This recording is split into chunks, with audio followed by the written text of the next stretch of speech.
happy Tuesday, 10 at 10. I am your host, Richard Charpentier, and every week we answer questions from you, the bakers, by a baker. I am a certified master baker with over 36 years of experience, and let's see if we can answer your questions in 10 minutes. So, first question, somebody asked a bit about whether or not they could be using powdered eggs versus whole eggs in a dough that has a long fermentation. And they're worried about bacterial growth. So the recipe has yeast, flour, and flavoring, etc. Good question. So, and again, you didn't say how long you're fermenting the dough, but the reality is once you ferment, usually even the long fermentation, 18 hours at low temperature, yes, you can use the dried powdered eggs. The only difference will be the water that is not in there. Usually it's a 3-to-1 ratio. So 3 parts of water for 1 part of the dried powdered eggs to make an egg. So always think of adding water back into your product. But in terms of bacteria growth, as long as you bake your product, that's your kill step. You don't have to worry about it. And in terms of performance of eggs versus one fresh versus a dry powder, there's a slight difference in the functionality and also in the finished products. You know, the flavor of fresh eggs is a little different than powdered eggs, but in reality, yes, there's no problems replacing it. So I hope it works out well for you.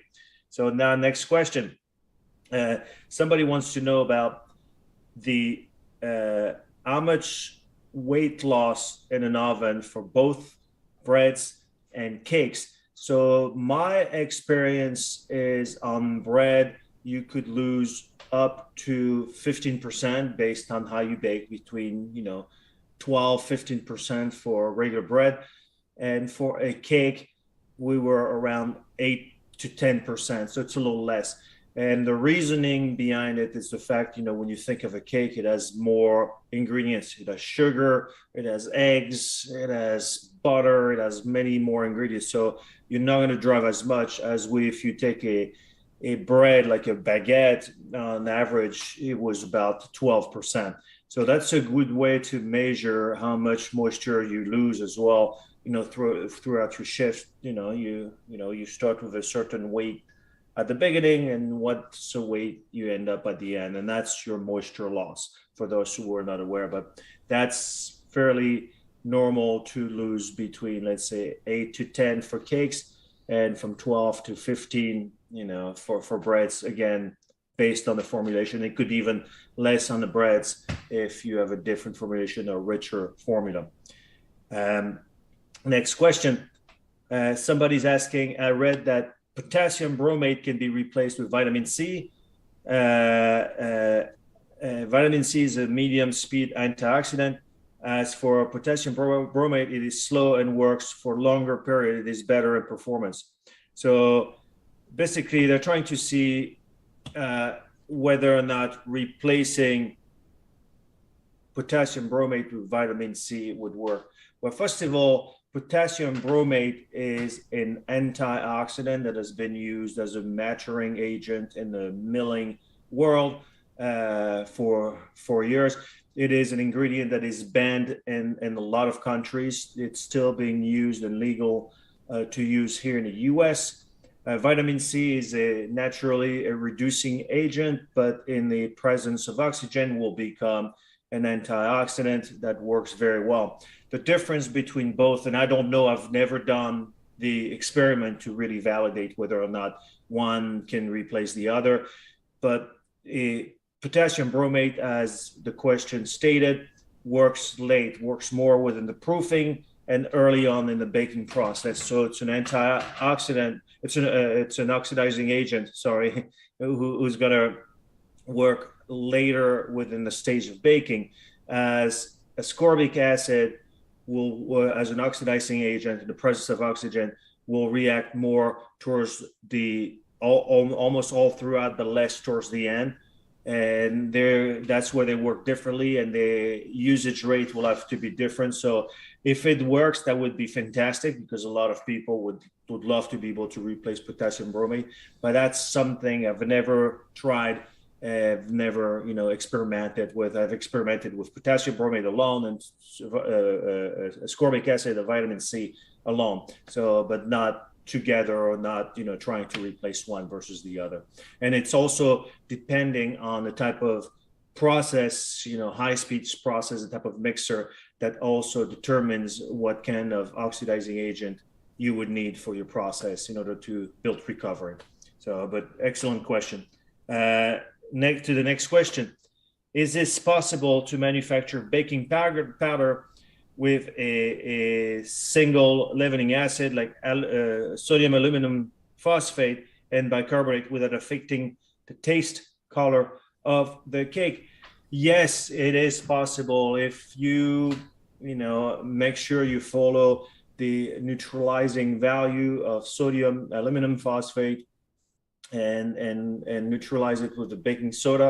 It should not affect your taste and color, and you can work with a single acting baking powder versus, most baking powder of a double acting. But not knowing the product you're trying to make and how fast you're trying to move. See, they all leavening acids have different reacting rates, but it could work for your operation. And then again, product development, it's all about trying it, making it happen for you, and see if it works and at what level you need to do it. But yeah, that's easy to do. So thank you for sending your question. For another question, is there known technology to do sodium reduction in bread without impacting quality and volume? Yes, there are a lot of potassium chloride versus sodium chloride that people will use as a way to replace salt. Naturally, I've done an experiment that was about 15 years ago where I was trying to see how much salt can be removed from a bread without affecting anything. And we were playing with a sensory group, and we were finding out that right around the 1.5% baker's percent, from 2, you could almost, fool people, except some, could notice it. But as you're reducing the salt content or have less sodium within your bread formulation, remember also it will be good to reduce the yeast level, as less salt, meaning your fermentation is going to go a little faster. So if you want to reduce salt, just make sure to reduce your yeast a little bit, to not have too fast of a fermentation where you're growing your doughs way too fast that it changes your production schedule. But excellent question. And now for the last question, somebody wants to know on the shelf life extension of cookies, and what preservatives can I use for my chocolate chip cookie and ginger cookies for a long shelf life for up to 6 months to a year. So in order to add a preservation system, when you're trying to get from 6 months to a year, shelf life, it's not, shelf life is 2 things. Shelf life is the eating quality, quote unquote, the texture, the starch retrogradation and the staling of your starch, the flavor losses, and the fat could potentially oxidize with long shelf lives, like you're saying. So now, what preservatives do you need to add? Well, it all depends. What's your water activity?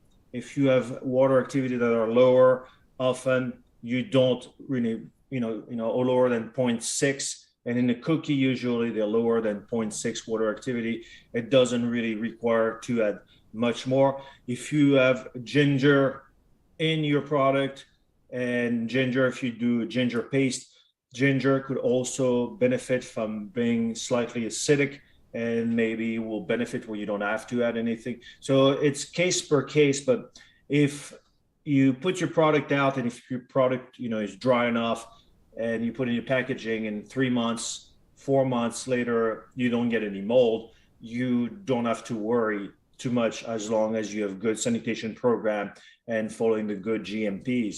But I would not be adding something just to add something. And remember, even if you were to put a little bit of potassium sorbate, which is sorbic acid, which would be the best thing to add if you wanted to add, or maybe a touch of vinegar in your cookie, it doesn't mean you're going to make the shelf life in terms of the eating qualities and the staling and oxidizing of the fat.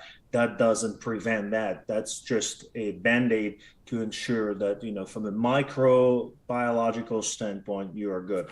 So, all right, that was it for today, my friends. So I will see you next week. And again, thank you for watching Tuesday 10 at 10, and have a wonderful Tuesday and happy baking. Take care.